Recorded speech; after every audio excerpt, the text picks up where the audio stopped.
So Jesus equates himself with a serpent on the pole, the serpent that Moses created, the brazen serpent, that he rose up to cure the people from their afflictions when they were bitten by the fiery serpents.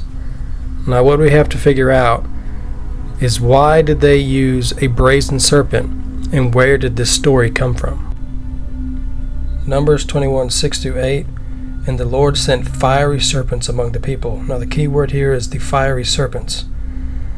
And the people cried out to Moses and asked for him to save them from the serpents and the affliction of the poison, which is why he builds the brazen serpent on the pole. Now where they get this from is from the ancient Egyptian story of Isis and Ra. So Nut, the Egyptian sky goddess, is the one who bears all the children that overtake Ra, such as Osiris and Isis. The Egyptian goddess Isis wants something from the sun god Ra, so she creates a magical serpent and hides it on the path where it bites and poisons Ra. Isis arrives and promises to cure him only if he reveals his true name, which will give her equal power. So this is what the story is about. It's about finding the hidden name of Ra, which turns out to be Amun-Ra. And this is what the story is about, and this is what the poisoning of the snake is about.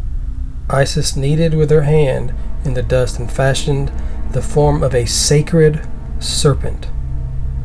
Now this Isis kneaded in her hand this sacred serpent. This is where we're getting the brazen serpent from. The holy serpent shot its fangs into him, and the living fire was departing from the god's own body.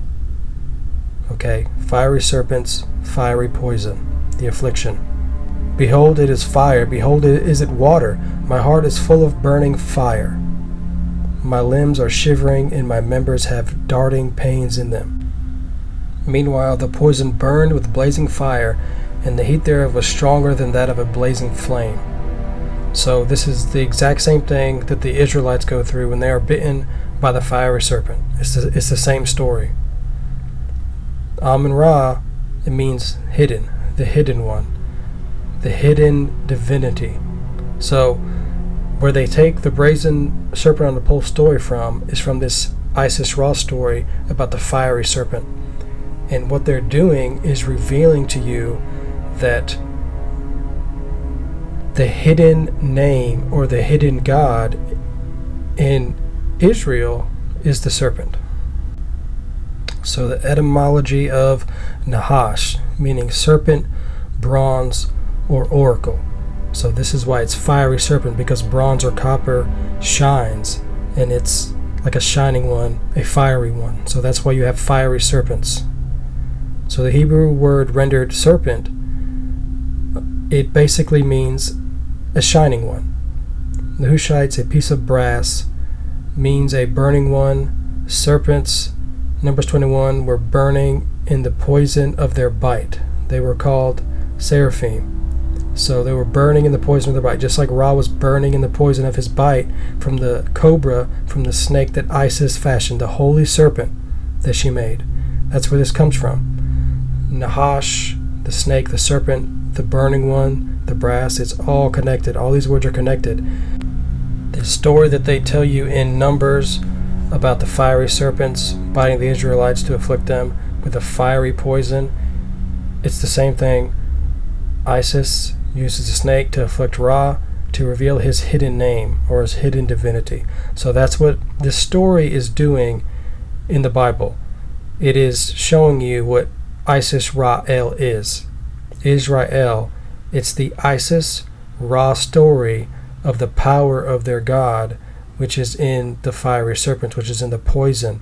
They're revealing the hidden identity of the Israelite God in this story with the fiery serpents, because they're relating it back to Isis and Ra and their fiery serpent and the fiery poison. So what they're doing, and then they're lifting up the brazen serpent, the shining one, the fiery serpent, as the one that takes the affliction away, showing that their hidden God is the serpent. That's what this boils down to. That's why you have the name of Israel being Isis-Ra-El. It's the borrowed Isis-Ra story to make their new serpent god.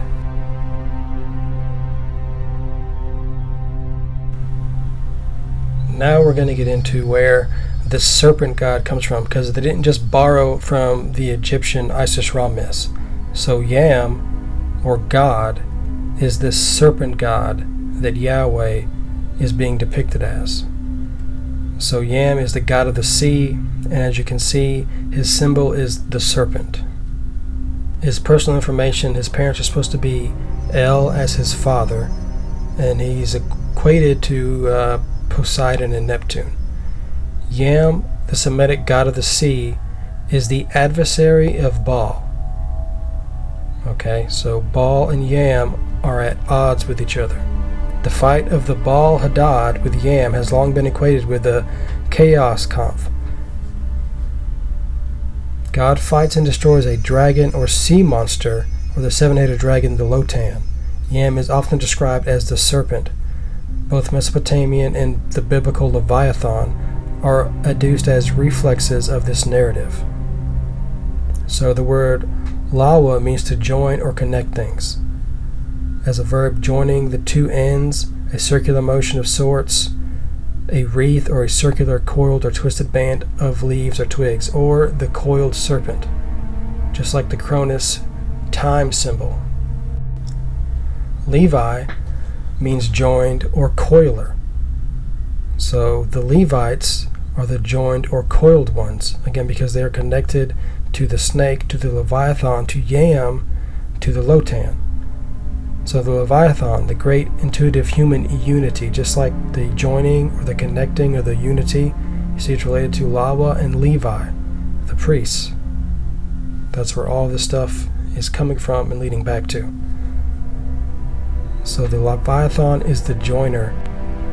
So the Levites, or the Cohens, the Levites are the coiled, ringed, joined serpent. They're joined with the Leviathan.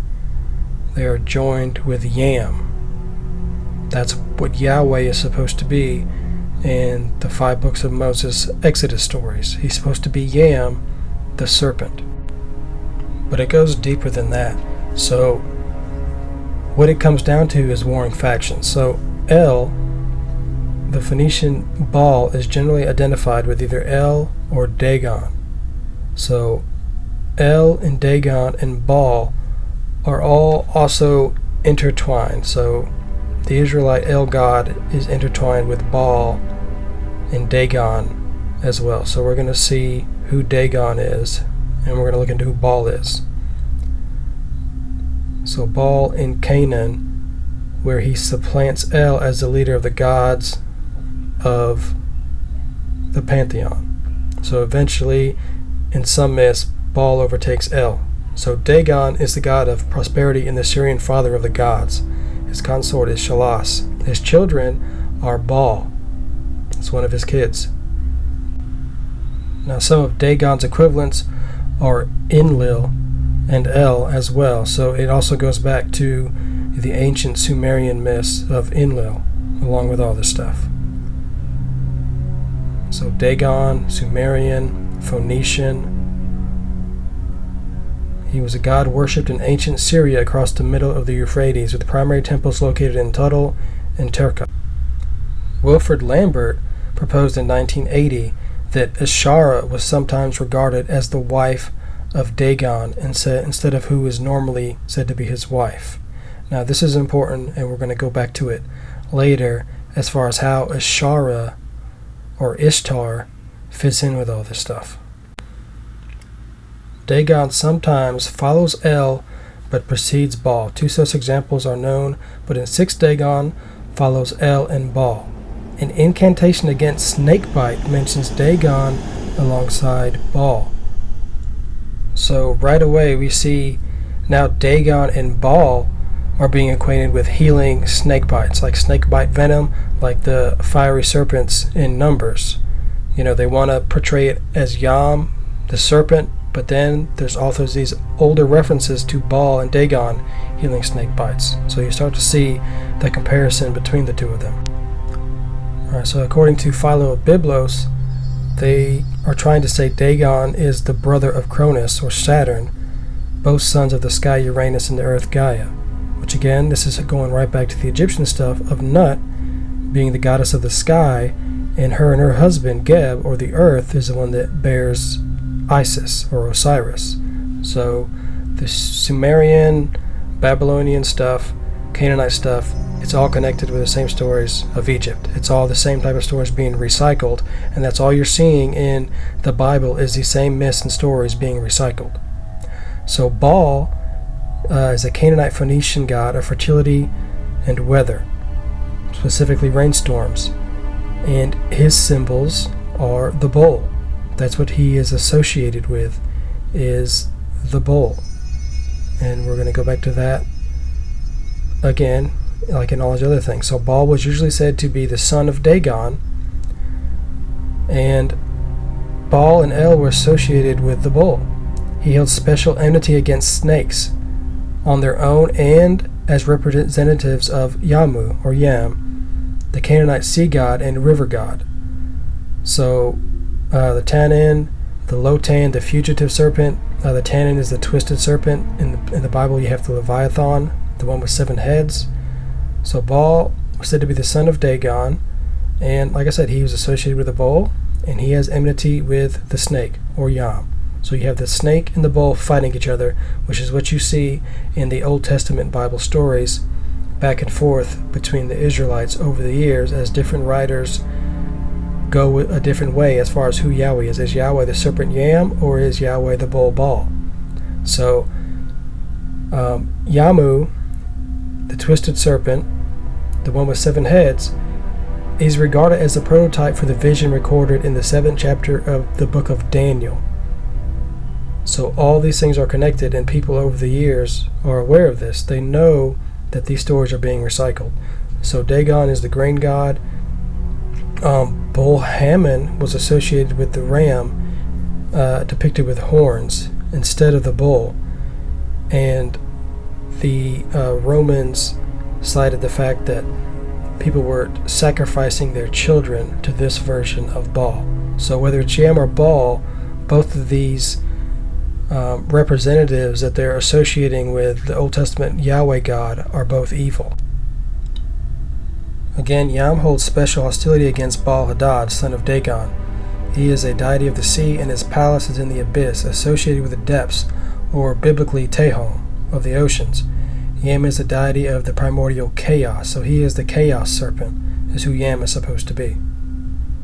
Now the Baal cycle series of stories is summarized with Yam wants to rule over the other gods and be the most powerful of all, and Baal-Hadad opposes Yam and slays him. So Yam, also in the Phoenician myths, is associated with the serpent or the snake that gets thrown down from the holy mountain of the gods. So in the story, Baal eventually destroys the serpent, and he is given these 2 divine clubs with magic names, and he strikes Yam first 2 times himself, this other god who's helping him, and then Baal drags Yam out and finishes him off. So the myth of Hadad defeating Lotan, Yahweh defeating Leviathan, Marduk defeating Tiamat, the mythologies of the ancient Near East are classical examples of the chaos motif, the chaos struggle. It's always about a god defeating a dragon. So that's what you're getting. You're getting the recycled stories of the Middle East, of the Mesopotamian area. So the chaos comp is the chaos struggle. It's a hero deity with a chaos monster, often in the shape of a serpent or a dragon. And you see it in the Middle East, North Africa, and in the Egyptian duality of Maat and Isfet, or Horus and Set, or Ra and Apophis, or Ra and Set. So the same stories recycled over and over again. And the Tehom is supposed to be the great deeps, under hell, under Sheol, under the pillars of earth, that also stretches around over the earth, over heavens. Now we're going to see how these 2 competing forces go back and forth in the Bible. So Aaron ordered the people to collect all the gold in their possession and used it to create a golden calf for worship. So the golden calf is Baal. It's Baal or Dagon or El. They're all kind of intertwined together with each other. So Moses is up there speaking with the serpent Yam, Yahweh, and the people down below are worshiping Baal, the golden calf, or the bull, or the ram. And so when Moses comes back, he gets angry. He shatters the tablet of the law, breaking the oath and the covenant between them, and he has to convince the serpent Yahweh to not kill everyone, and destroys the golden calf that represents Baal. The account in Samuel relates how the Ark of the Covenant was captured by the Philistines and taken to Dagon's temple in Ashdod.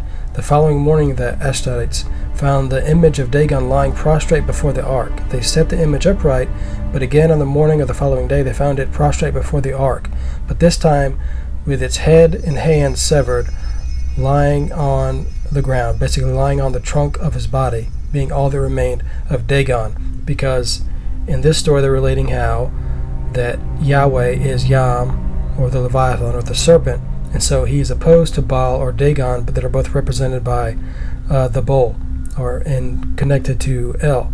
So in this story, they're trying to orchestrate and put the point across that this serpent god Yahweh is greater than the bull. So Dagon's statue becomes prostrate, which is representative of Baal as well. The bull prostrate before him and has his limbs severed and cut off. In the 13th century, a guy translated this passage in Samuel as reading that only Dagon was left to him to mean that only the form of the fish was left. So this is why we get the depictions of Dagon as a fish god, which may or may not be correct, but that's where we get this image of Dagon from. Hosea 2:16-17, And it shall be at that day, saith the Lord, that thou shalt call me Ishi, and shalt call me no more Baali. So God is admitting that he is Baal here, or that he is called Baal, but he's saying that they will one day call him Ishi, or husband. So again, you will call me Ishi, or husband, or my husband, and no longer call me Baal.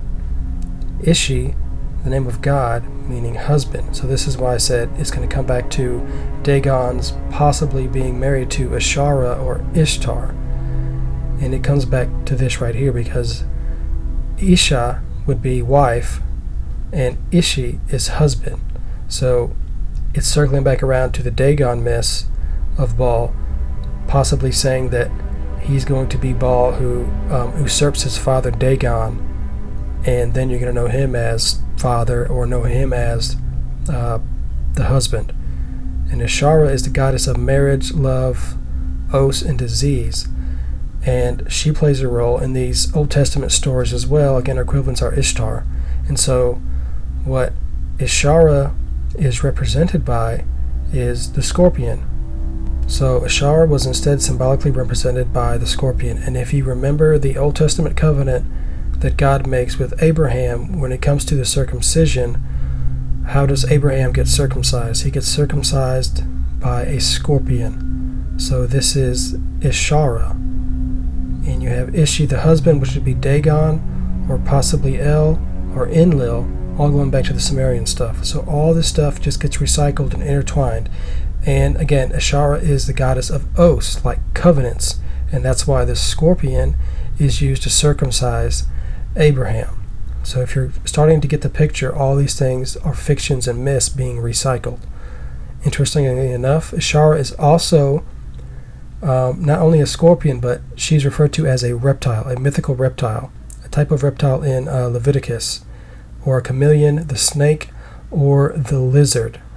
And not only that, but the term designates a mythical snake with legs. So Ashara quite possibly is what inspired the Garden of Eden Satan's snake story, where you have the snake possibly with legs who gets cursed and humbled and thrown down and made to walk on his belly. He has his legs removed and is put the lowest among the animals. They're taking the Ashara mythical snake with legs myth and putting that in the Garden of Eden story. So it's all of these different things in the Bible put together in different ways. So this is a polytheistic confusion and fighting between Israelite sects and writers of Scripture. That's what we have here. Some portray God as Yam, the serpent, and some portray God as Baal or Dagon, the bull. But both are fictitious, borrowed mythologies. And that's what people need to understand. They're recycling all these different things and arguing over which one or which version is the best. So they're all coming from Sumerian, Egyptian, Syrian, Canaanite, Babylonian, Phoenicians, but they're all myths. That's what all this boils down to. It's the snake and the bull fighting each other, and the Israelites going back and forth on which one their God is. So in Hezekiah, he requires the destruction of the brazen serpent that Moses had made, for unto those days the children of Israel did burn incense to it, and it was called Nehushtan. So this writer decides that even though Moses associated God with the serpent and Yam, that they're Baal worshippers and they destroy the snake. So in Amos 5:25, have ye offered unto me sacrifices and offerings in the wilderness 40 years, O house of Israel? But ye have borne the tabernacle of your Molech and your Chunun, your images, the star of your God, which ye made to yourselves. Different version, did you bring me sacrifices and grain offerings during the 40 years in the wilderness, O house of Israel? Certainly not. You carried along your king, your man-made gods of Saturn. So again, they're equating it with Saturn. Your images of your star god, which you made for yourselves. But you brought me none of the appointed sacrifice. So God is saying, they're going back and forth between it being Baal and Yam, and saying you didn't worship me in the wilderness. The other one saying that they did do the right things in the wilderness. And then we have the New Testament stuff where they're trying to say God doesn't lie, which is the biggest lie of the Bible, because certainly God does lie. So in Kings, behold, the Lord hath put a lying spirit in the mouth of all these thy prophets. Chronicles, he put the lying spirit in the mouth of the prophets, and the Lord has spoken evil against them. 2 Thessalonians, and God shall send them strong delusion that they should believe a lie, because this Old Testament God lies and deceives. Jeremiah, Lord God, surely thou hast greatly deceived this people in Jerusalem.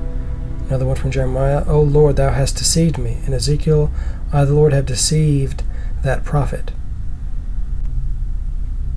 Here we have the combining of the names. Saul's son, his name means the Lord is great. David's son's name means the Lord knows.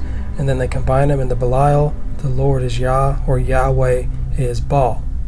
At first the name Baal was used by the Jews for their God without discrimination. But then they had a struggle between the two religions, and Baal was given up by the Israelites as a thing of shame. So all the things pointing to Baal, and then they're going against Baal in a different book. So Baal's nature as a storm weather god became assimilated into Yahweh's own identification with the storm.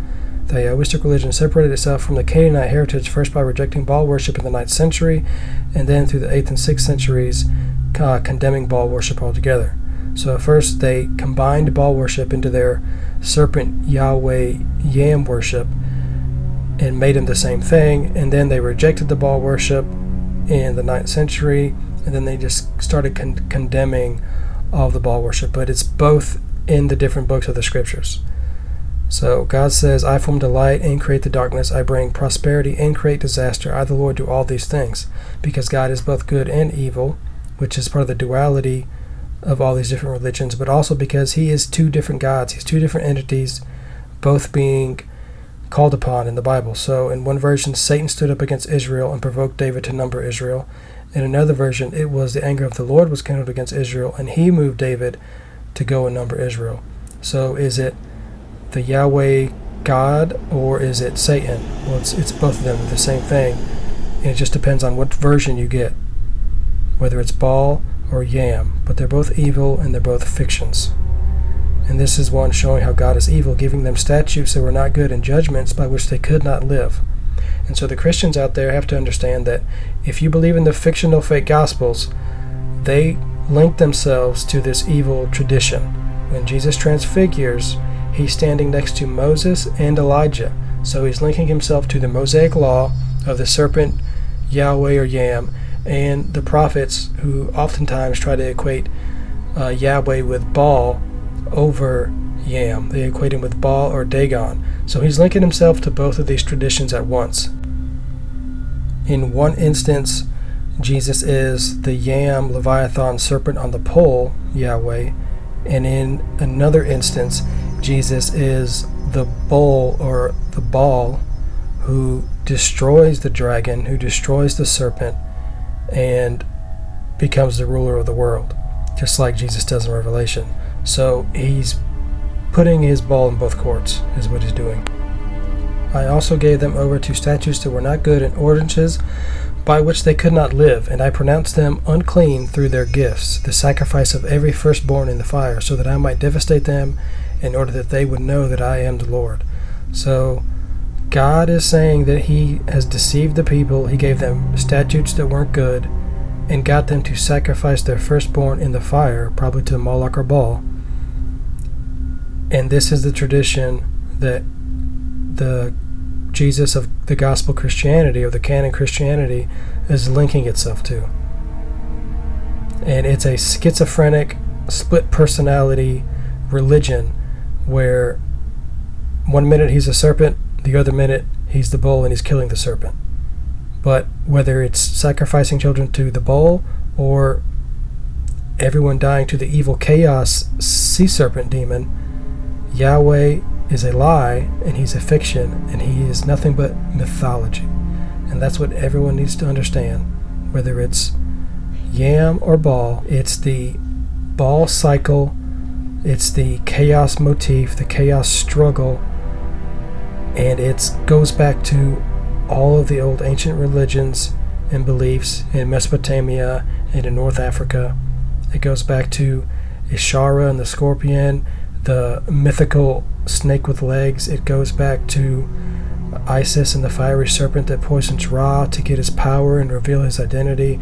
It goes back to the golden calf and the Baal worship and sending your firstborn through the fire. It goes back to the commandments of the Old Testament, where he orders the firstborn, all belonging to him, need to be paid to him, all males, whether animal or human. It goes back to the serpent on the pole, healing the afflictions, being the Redeemer, like Jesus is supposed to be, to the dragon in Revelation that gets destroyed by the same entity that's also supposed to be representing the serpent. It's all a big convoluted mess, because the Israelites just took all of these stories from the region that they came in contact with over the years, and these same central chaos themes, and they put them together. And as they moved throughout the centuries, and you had different writers and different priests and different prophets and different political figures and different kings, you have different books that will either create or prop up the Mosaic serpent Yahweh Yam law myth, or ones that will be completely anti-Satan, anti-snake, anti-Leviathan myths, and will refer to Yahweh or God as Baal. So take your pick, the bull or the snake. Either way, it's nothing but a Semitic fiction.